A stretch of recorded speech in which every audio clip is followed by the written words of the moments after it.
In Ngati Ngati, there's only 3 countries who accept English student. One is Australia, one is New Zealand, and another is Ireland.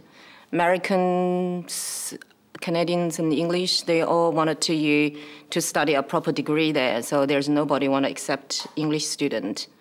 And I checked the book in the library. I thought, okay, I'll make decision to come to Australia. Since Australia is a better country from what book says. I did not know what Australia looked like and Melbourne looked like. So I landed in Footscray with another 7 Chinese students. And poor house, no bed and no furniture, so I was sleeping on the floor. The next day, I think I'm still in a very sad mood, so I did not really pay much attention to the surroundings. Nothing really familiar. I feel lonely.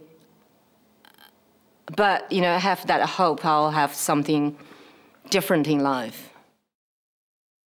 Very big space and freedom. That's what I felt. And the beautiful houses and quiet street.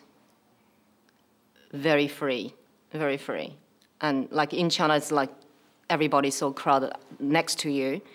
And I just feel like air is much more fresh and you can breathe in and nobody's crowded of you. And that's my first impression about Australia. It's beautiful. I film my family photos, including mom, dad, and my daughter, who was only 3, and of course, husband back then.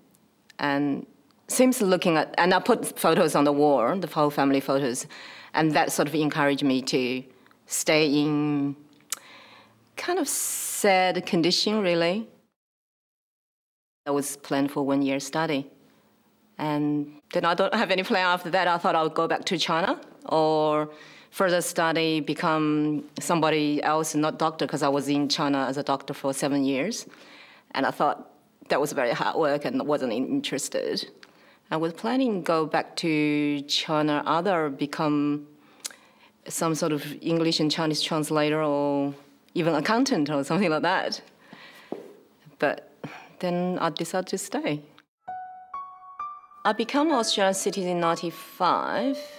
Probably obviously 97 or 98, I really feel... I do go back home to visit my parents every year, ever since I was here from 1990. And every time I, sort of come back to Melbourne Airport, did not feel much, just like you're traveling between. But almost about 97 or 98, every time I'm landing in Melbourne, I just feel, oh, this feels good. This is my home now. You almost like come back home from overseas trip. But before that, I always feel, go home, visit my parents, that was home.